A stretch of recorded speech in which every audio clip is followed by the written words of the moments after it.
नमस्कार। Next lecture है यानी कि जो हमारा जो अभी पिछला नेक्स्ट लेक्चर था यानी पिछला वाला लेक्चर नेक्स्ट नहीं पिछला, उसमें हम लोग पढ़ रहे थे क्या इंट्रोडक्शन ऑफ लॉग। अब हम पढ़ेंगे जनरल प्रॉपर्टीज ऑफ लॉग। ठीक है ना, दो प्रॉपर्टी हैं, पहले तो उसको नोट कर लीजिए, फिर कुछ नियम पढ़ते रूल लॉज पढ़ेंगे इसके। तो लिखिए general properties, general properties of log यानी लॉगरिथम की कुछ जनरल प्रॉपर्टी है। ठीक है ना, क्या होती है लॉगरिथम, वो तो अपने पिछले इंट्रोडक्शन था उसका, वो इंट्रोडक्शन आप सीख गए कि कैसे लिखते पढ़ते हैं, कैसे एन की वैल्यू कैसे बेस निकालते हैं। देखिए एक चीज हम यहाँ लिख दें, एक जो शुरुआत हमारी हुई थी वो यही सी थी, 2 का क्यूब रहा और ये 8, इसको ये बोला गया कि ये बेस था। बिल्कुल सर जी, ये बेस था। ये क्या था, पावर थी, ये एक नंबर था। ठीक है ना, ये एक नंबर था। ठीक, ये अब आप इसको लॉग के टर्म में कहते हमने, तो हमने कहा यहाँ पे क्या लगता है बेस, यहाँ पर क्या होता है नंबर, यहाँ पर क्या होता है पावर। इसको आप भूलिएगा मत। अब आ जाइए यहाँ पे प्रॉपर्टीज। पहली प्रॉपर्टीज है उसको लिखिए लॉग ऑफ 1। बहुत इंपॉर्टेंट है, देखिए ये बहुत काम आएगा ये सब, है ना। पूरी केमिस्ट्री, फिजिकल केमिस्ट्री में ज्यादातर यूज होता है। बच्चे सवाल छोड़ देते हैं लॉग में, कंफ्यूज रहते हैं, लगाते नहीं यार इसको कौन सॉल्व करे, इतने कठिन काम हो जाता है। कठिन उठिन नहीं होता, आपका दिमाग बराबर काम करेगा तो ठीक लगेगा। चलिए पहली प्रॉपर्टी है, देखिए लॉग ऑफ 1 यानी 1 का लॉग एट एनी बेस, किसी भी बेस पर हमेशा क्या होगा 0। At any base is equal to 0। ये तो होगी पहली प्रॉपर्टी। जैसे मतलब अगर a के पावर 0 लिखा हुआ, इसी तरीके से बिल्कुल 1, तो इसका मतलब क्या बनेगा log eight any base. Any base का मतलब a, कोई भी नंबर हो x y z कुछ भी, इसका वैल्यू क्या होगी हमेशा 0। यानी log 1, इसका मतलब log 1 चाहे बेस चाहे जो हो, ठीक, वो सब हमेशा क्या होगा 0। इसका मतलब ये होता है। यहाँ a से कुछ भी हो सकता है, x y z कुछ भी हो सकता है। जैसे आपसे कहा जाए log base 10 1 is equal to 0, log base e यहां 1 आया है तो इसका मतलब 0। इसका मतलब यही होता है, यानी किसी भी बेस पर log 1 की वैल्यू हमेशा क्या होती है 0। बस समझिए एक्स वाई जेड ए कुछ भी हो सकता है। दूसरी प्रॉपर्टी लिखिए, कहां लिख दे, चलिए यहां लिख दीजिए। दूसरी प्रॉपर्टी है log of a number at base, log of a number at base of that number. log of a number, number मतलब होता है संख्या, किसी संख्या का log किसी बेस पर, उसी बेस पर, at base of that number, उसी नंबर पर, that number is equal to 1। ये हमेशा, ये दूसरी प्रॉपर्टी है। ये हो गई पहली, ये हो गई दूसरी। ठीक है ना, जैसे आप अगर लिख रहे हैं 1 to the power 1 is equal to हमेशा क्या होगा 1। एग्जाम इसको लिखने का तरीका log बेस a। ठीक, यहां पर बेस, जो बेस है, जैसे मान लीजिए बेस जो दिया हुआ ये ये ठीक है, log base a is equal to कितना होगा 1। अब इसका मतलब समझ रहे हैं आप लोग, ये हमने क्या लिखा है। एग्जाम्पल के तौर पर समझिए, एग्जाम्पल है जैसे मान लीजिए आपको अगर कहा जाए log base 10 is equal to 10, यानी log 10 ऑफ बेस 10 कितना होगा 1। कितना होगा 1। जैसे आपसे कहा जाए log 2 of base 2 is equal to 1। इसी तरीके से log 3 of base 3 is equal to 1। यानी यही लिखा log of a number at base that number, at the base of that number, यहां ऑफ लगा लीजिए, at the base of that number. ठीक है ना, यानी उसी बेस का, उसी के नंबर पर, जैसे एक नंबर है इसी का बेस है, ये नंबर है इसी, यही बेस है, ये नंबर है यही बेस है। ठीक, जब इस तरीके से लॉग आएगा तो हमेशा 1 आ जाता है। ये दो प्रॉपर्टी है। अब कुछ रूल लिखे लॉ ऑफ लॉगरिथम। ठीक है, चलिए कुछ लॉ पढ़ते हैं, फिर इसके बाद आराम आराम से इसका पूरा लॉग इतना अच्छे से समझ लेना, टेबल वगैरह कैसे देखना होता है, उसमें उसकी कैरेक्टरिस्टिक क्या होती है उसकी मैंटिसा, नाम भी पहली बार कुछ लोग सुन रहे होंगे, है ना। हिंदी में बोला था प्रोनाउंस और अप्रोनाउंस। टेबल यानी जो लॉग का टेबल देखने के लिए इन्हीं सब की जरूरत पड़ती है। अब बहुत लोग हैं जो टेबल अभी नहीं देख पाते, क्यों? क्योंकि वो सीखे नहीं अभी। हम सिखा देंगे और लोग बड़े प्यार से टेबल देख लेंगे कि अरे इसकी वैल्यू तो ये होती है ना। और कुछ वैल्यू हम बता देंगे कि निकाली कैसे जाती है। ठीक है, चलिए हेडिंग डालिए law of logarithm. Law of, ये हम लगा देते हैं बार बार, पता नहीं क्या है। चलिए कुछ नियम है इसके, गणकों के नियम। पहला एक फॉर्मूला है log base a, log base a, m to the power n है या हाँ m to the power n। ठीक, ये इस तरीके से, इस तरीके से ये क्या हो जाएगा, तो जो पावर होती है वो पहले आ जाती है n, फिर उसके बाद log बेस ए m, इस तरह से लिख दिया जाता है इसको। फॉर्मूला नंबर 1 ये हो गया, ये हो जाता है फॉर्मूला नंबर 1। बात समझिए फिर से, अगर यहाँ पे कहीं लिखा हुआ लॉग, अच्छा आप परेशान मत हुए, लॉग लेना भी कैसे सिखा देते कि कैसे किसी इक्वेशन में दोनों तरफ लॉग लेते हैं। आप लोग सोच रहे होंगे कि ये क्या क्या बता रहे हैं, काम की चीज नहीं बता रहे हैं। हम काम की चीज भी बता देंगे, ठीक है ना। आप परेशान न होइए, पहले आप सीख लीजिए, क्योंकि ये शायद ही आप फ्रैक्शन बचपन में पढ़ के आए होंगे, है ना। फ्रैक्शन यानी जोड़ घटाना गुणा भाग, सब बचपन में पढ़ के आए होंगे। फ्रैक्शन, डिवीजन, उसका मल्टीप्लिकेशन, सर्ट्स पढ़ के आएंगे, क्यूब रूट स्क्वायर ये सब पढ़ के आएंगे, मेंसुरेशन पढ़ के आएंगे, ट्रिग्नोमेट्री पढ़ के आएंगे। उसके बाद आप यानी लगभग सारी चीजें, इंटीग्रेशन थोड़ा बहुत जानते होंगे, थोड़ा बहुत डिफरेंस है। लॉग केवल ट्रिक जानते हैं उसका कि ये ऐसे कर लेते हैं, उसका बेसिक्स तो नहीं पता है ना, इसलिए उसमें डर लगता है थोड़ा सा। उस डर को हटाने का प्रयास हम कर रहे हैं कि लॉग थोड़ा सा आप जान लीजिए, कुछ मत करिए, लिख के रख लीजिए खाली, तब भी आपको तसल्ली रहेगी कि अरे ये तो आता है, कहीं पर आया फिर जरूरत मिली आपको कि करें तो आप समझ जाएंगे उसको, इसलिए बता रहे हैं। ठीक है ना। ठीक, क्या हो जाता है log base a m to the power n है, n लॉग ये हो जाएगा। जैसे एग्जांपल के तौर पर अगर कहीं पर लिखा हुआ है, एग्जांपल क्या लिया गया है बड़ा खूबसूरत, जैसे लॉग बेस a और 5 के पावर 4 ये लिया हुआ है, तो क्या हो जाएगा 4 log 5 बेस a, ये हो जाएगा। एक एग्जांपल आप समझ रहे हैं कैसे लिखते हैं, यानी लॉग, उसके बाद लिखा हुआ क्या बेस 10 और यहाँ 3 इसके पावर -7 ये लिखा हुआ, क्या हो जाएगा ये 7 है, ये 7 ये वाला। ठीक, क्या हो जाएगा यहाँ -7 हो जाएगा, यहाँ हो जाएगा लॉग बेस 10 और यहाँ क्या 3, इस तरह से। ये हो गया पहला रूल। अब दूसरा देख लीजिए यहीं पर, दूसरा अगर कहीं पर आ रहा है log m plus n, sorry m into n, plus वाला फॉर्मूला नहीं होता है। अभी हम बता रहे हैं कौन कौन से फॉर्मूले लॉग में होते नहीं, कंफ्यूज मत हो जाइएगा, ये यूज मत कर दीजिएगा। इसका क्या हो जाएगा, बेस कुछ भी हो, बेस ए लगा लीजिए, बिना बेस के मजा नहीं आता है ना, ये बेस रहेगा नहीं तो गड़बड़ हो जाएगा। लॉग बेस ए n, यानी अब देखिए अगर लॉग बेस ए जैसे 4 गुणे 5 लिखा है या m इंटू n लिखा है, या अगर किसी नंबर को हम इसमें मल्टीपल फॉर्म में बना लेंगे तब भी यूज कर लेंगे, लॉग m बेस ए log n बेस ए। ठीक, ये फॉर्मूला होता है इसका दूसरा। अब इसके जो तरीका देखिए इसका, जैसे एग्जांपल देख लीजिए, मान लीजिए अगर आपसे कहीं लिखा हुआ कितना, कुछ लिखा भी है कह रहा लॉग बेस ए और यहां लिखा हुआ है 3 इंटू 4, आप बड़ी आसानी से कर लेंगे क्या लॉग, ये इस तरीके से ब्रैकेट में, यानी 12 लिखा रहेगा यहाँ पे, मतलब 3 इंटू 4 मतलब लॉग 12 है, लॉग 12 को हम इसमें बदल लिए। ठीक है ना, कहने का मतलब ये ए। कुछ लोग तो यही परेशान हो जाएंगे क्या करना है, लॉग बेस ए यहाँ पे 4।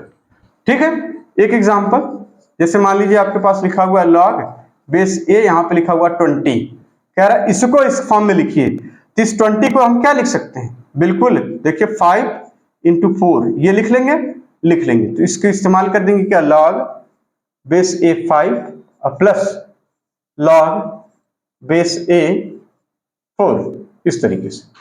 ये होता है दूसरा नियम। ये फार्मूला नहीं होता, आप ध्यान रखिएगा, लॉग ए प्लस बी का कोई फॉर्मूला नहीं होता है। कोई बेस है अगर इस तरीके से कहीं बना हुआ है तो आप इसको ऐड कर लीजिएगा, आप ऐड करके फिर इसको मल्टीप्लीकेशन में तोड़ लीजिएगा, ठीक है ना। आप ये मत दिमाग लगा दीजिएगा कि log a प्लस बी है तो कुछ इसमें आ जाएगा, इसका फॉर्मूला नहीं होता है, इसको नोट कर लीजिए। कुछ बच्चे तो काफी एकदम मतलब दिमाग लगा देते हैं ज्यादा। इसी तरीके से log a माइनस बी का फॉर्मूला नहीं होता, प्लस माइनस का फॉर्मूला नहीं होता, ठीक है। मल्टीप्लीकेशन का होता है, डिवीजन का होता है। चलिए अब तीसरा देखते हैं, ये दो नोट कर लिया आपने, तीसरा देखते हैं। log को बिल्कुल आराम आराम से पढ़ेंगे।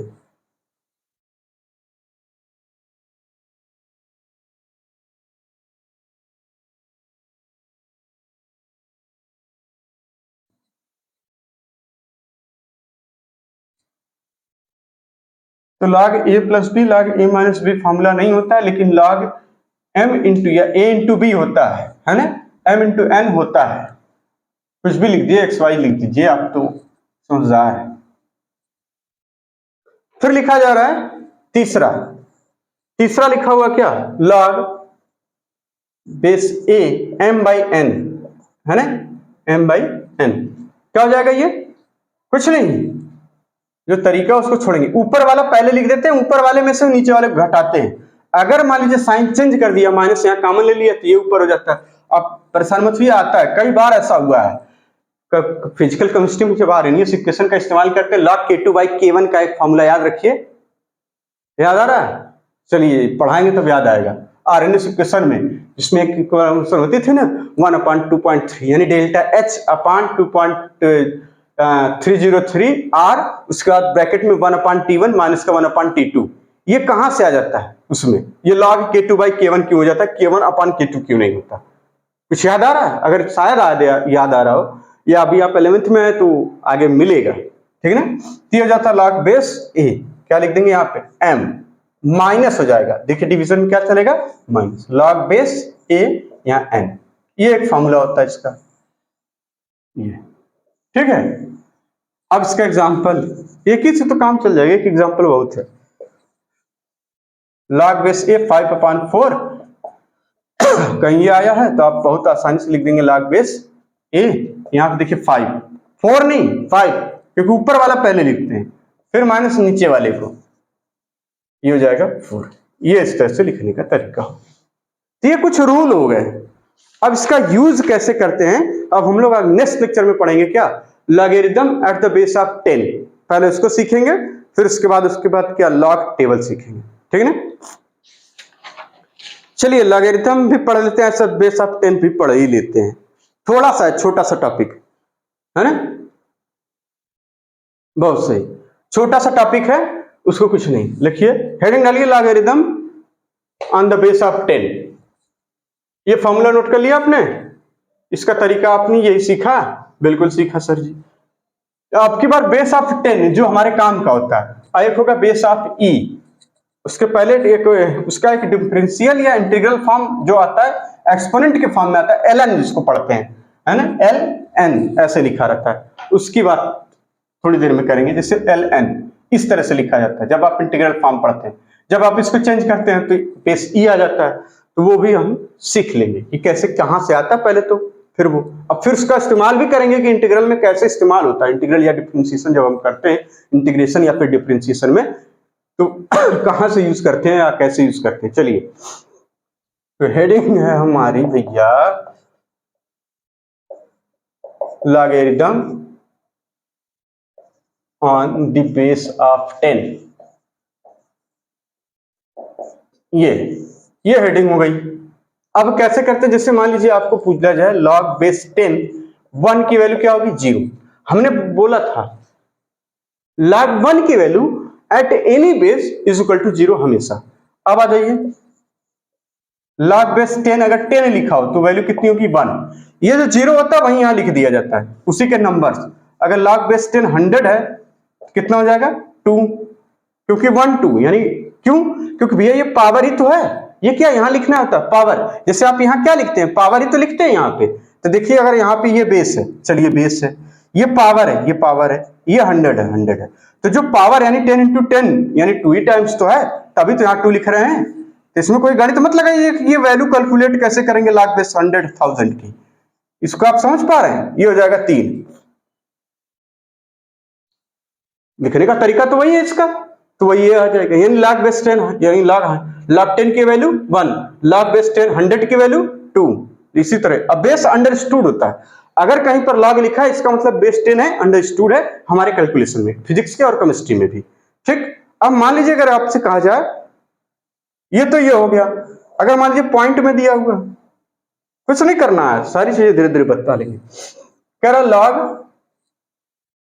बेस 10 0.1, ये कितना हो जाएगा -1। अभी बता रहे हैं कैसे होता है। ठीक, कैसे देखिए ये क्या है, बेस है, ठीक, ये पावर है, ये क्या है, पावर। ठीक, अच्छा ये नहीं पता था। ठीक ठीक, ये बेस है और यहां एक नंबर आ रहा है, ये 0.1, यानी यहां क्या ऐसा कर दें कि वो 0.1 हो जाए, तो आपको कहेंगे -1 कर दीजिए, 0.1 हो जाएगा। क्यों? क्योंकि जैसे ही -1 पावर करेंगे ये हो जाएगा 1/10, और 1/10 इज इक्वल टू कितना होता है, 0.1। यही तो होता है, तो यही चीज यहां पे हो जाएगी, यानी इसकी वैल्यू कितनी हो जाएगी, लॉग यानी 0.1 अगर लिखा हुआ है, सिर्फ 0.01, क्या आ जाएगा, -1 पावर। आप समझ पा रहे हैं हम क्या बताना चाह रहे हैं? लिखने का तरीका हमने लिखा, ये बेस होता है, बेस होता है, ये एक नंबर है, नंबर है, इसमें ऐसा क्या चेंज करें, इसकी पावर ऐसी क्या रख दें कि ये नंबर मिल जाए, तो आप कहेंगे -1 रख दीजिए, आ जाएगा। अब -1 का मतलब होता है उसका उल्टा, यानी 1/10, और 1/10 इक्वल टू होता है 0.1। जोड़ घटाना गुणा भाग सब पढ़ाए थे, डेसिमल वाला भी पढ़ाए थे, ऊपर नीचे कैसे करते हैं आपको वो भी पढ़ाए थे, डेसिमल इधर उधर कैसे शिफ्ट करते हैं, साइंटिफिक नोटेशन वो भी पढ़ाए थे। अगर आपको याद आ रहा हो तो लेक्चर पीछे जाके देख लिया करिए, ठीक है ना, काबिल बनने की जरूरत नहीं है, छोटे नहीं हो जाएंगे सब देख लेंगे तो। चलिए बात समझ में आ गई। सिमिलरली अगर आपसे ये कहा जाए कि हमारे पास लॉग है और यहाँ पे 0.01 है, नहीं एक ही जीरो लगाइए ना, सीरियल से चलिए, काहे नहीं था, ये बेस 10 कितना हो जाएगा, -2। फिर ये पावर ही चल रही है, ये सब पावर है भाई साहब। लॉग बेस 10 अगर यहां पे लिखा हुआ 0.001 क्या हो जाएगा, -3, यानी अगर जितने जीरो लगे, देखिए 1 2 3 -3, यहां पर 1 2 जीरो से, यहां पर जीरो से लेकर 1 तक की सारी वैल्यू गिन लेंगे। यहां पर अगर ये 0 0 लिखा हुआ, अगर मान लीजिए यहाँ 2 लिखा हुआ है तो बताएंगे 2 का क्या होगा, 3 का क्या होगा, हम बता देंगे, वो भी बताएंगे, ठीक है ना। इस तरीके से अगर मान लीजिए आगे एक सवाल है, कह रहा लॉग है यहाँ पे बेस 10 है 0.0001, अब क्या हो जाएगा, 4, क्या हो जाएगा, -4, इस तरीके से, ठीक है। एक अब इंपॉर्टेंट नोट लिखिए जरा, इंपॉर्टेंट नोट, इसको रफ करें, बिल्कुल कर दीजिए सर जी, का है आप समझ गए होंगे ये क्या है। इंपॉर्टेंट नोट लिखिए जरा, जो आपके सवाल में अब हम लोग समझ गए होंगे कि लॉग कैसे होता है, चाहे बेस ई हो, 10 हो, 5 हो, कुछ भी हो, हमसे क्या मतलब है ना, हम तो सिर्फ कैलकुलेशन जानते हैं लॉग का कैसे होता है, लॉग बना लेंगे कैसे होता है। अब इसका यूज कैसे है अभी हम बताएंगे, अगले नेक्स्ट लेक्चर में हम लोग यूज पढ़ेंगे। एक लास्ट आप देख लीजिए नोट, इंपॉर्टेंट नोट लिखिए, ये बड़ा काम आएगा आपके। जब आप अपने फिजिक्स के या केमिस्ट्री में जब आप कैलकुलेशन करते हैं तो एक जगह डेरिवेशन आता है इंटीग्रल में, इंटीग्रेशन में और डिफरेंशिएशन में, तो वहां टर्म पहले ln से स्टार्ट करते हैं। अब हम बताएंगे इंटीग्रेशन करते समय, तो अगर कहीं पर मान लीजिए ln लिखा हुआ है तो इसका मतलब आप समझ लीजिए, पहले जैसे ln x लिखा हुआ है तो आप क्या लिख देंगे, इसको log बेस e x, ठीक, और log बेस e जो होती है x, इसको log बेस 10 में चेंज करते हैं, कैसे, इन log बेस 10 में, तो एक वैल्यू रख देते हैं, यहां पर एक वैल्यू रखते हैं, वो वैल्यू होती है 2.303 और फिर log बेस 10 हो जाता है ये। अब हमारी सारी जो टेबल होती है वो हमारे काम की आ जाती है। अगर जैसे मान लीजिए ln2 लिखा हुआ है, ln2 जैसे एक होता है ना फॉर्मूला, यहाँ पे t half is equal to, आप लिखते हैं यहाँ पर ln2 upon k, half life, first order की हाफ लाइफ अगर आपको याद हो तो यही होता है, ठीक है ना, थोड़ा बहुत अगर याद हो तो ये इसको चेंज तो करते हैं, वही चीज है यहाँ पे, यानी पहले इसको, इसका मतलब अगर हम, ये था हमने इसमें बदला, ये था इसमें बदल लिया, देखिए ln x था, log बेस e x कर देते हैं, log बेस e x में यहाँ पे ये e की वैल्यू 2.7 होती है, ठीक है ना, परेशान मत होइए, वो सब आएगा धीरे धीरे। अब ये तो स्टार्ट हुआ हम लोग के काम की चीजें, इसका मतलब अगर हमें कहीं पर ln x लिखा हुआ है तो हम क्या लिख देंगे 2.303 सीधे सीधे log बेस 10x में बदलने का तरीका। ये अगर कहीं पर मान लीजिए बेस e के टर्म में लिखा है तब भी यही आएगा, कहीं ln x के टर्म में लिखा है तब भी यही लिख देंगे बिना डरे। जैसे अब यहां पर तो आप कैसे लिखते हैं इसको, टी हाफ को ऐसे लिख देते हैं, क्या लिखते हैं यहां पे 2.303 log बेस 10 उसके बाद 2 अपान k, फिर इसको आप आगे यहाँ पे log 2 की वैल्यू रखते हैं और उसके बाद इसमें मल्टीप्लाई करते हैं तो आंसर लिखते हैं 0.693 बाई k। यही तो फर्स्ट ऑर्डर की half life of the first order reaction, इसी तरह से करते थे। तो वही चीज है कि अगर कहीं ln आ जाए तो इसका मतलब वो एक्सपोनेंट फॉर्म में उसको लागे, यानी बेस एक्सपोनेंट लेकर x में चेंज कर लेंगे। अगर कहीं एक्सपोनेंट है तो इसको इस तरह से चेंज करेंगे, ln को इस तरह से चेंज कर लेते हैं, यानी इस तरीके से चेंज कर लेंगे, है ना। ln को ln नहीं रहने देंगे, खत्म कर देंगे, है ना। हाँ याद रखिएगा, ln को ln नहीं रहने देंगे, उसको खत्म कर देंगे, किसमें, log में, किसमें, log में। चलिए ठीक है, अब उसका नेक्स्ट लेक्चर में हम पढ़ेंगे कि इसको फिजिक्स में कहां कहां यूज करेंगे और उसका टेबल और उसका यूज कैसे अप्लाई करते हैं सवालों पर। ठीक, तो नेक्स्ट लेक्चर में मिलते हैं यूज के साथ, तब तक के लिए धन्यवाद।